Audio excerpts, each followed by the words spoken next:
اور وہ سننے والا ہے، جاننے والا ہے۔ اور جو شخص محنت کرتا ہے تو اپنے ہی فائدے کے لیے محنت کرتا ہے، بے شک اللہ تو سارے جہان سے بے نیاز ہے۔ اور جو لوگ ایمان لائے اور نیک عمل کرتے رہے، ہم ان کے گناہوں کو ان سے دور کر دیں گے اور ان کو ان کے اعمال کا بہت اچھا بدلہ دیں گے۔ اور ہم نے انسان کو اس کے ماں باپ کے ساتھ نیک سلوک کرنے کا حکم دیا ہے۔ اے مخاطب، اگر تیرے ماں باپ تجھے مجبور کریں کہ تو میرے ساتھ کسی کو شریک بنائے جس کی حقیقت کی تجھے واقفیت نہیں، تو ان کا کہا نہ مانیو۔ تم سب کو میری طرف لوٹ کر آنا ہے، پھر جو کچھ تم کرتے تھے میں تم کو جتا دوں گا۔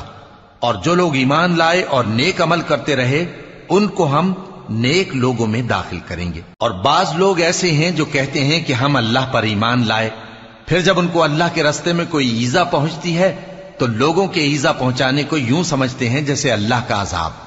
اور اگر تمہارے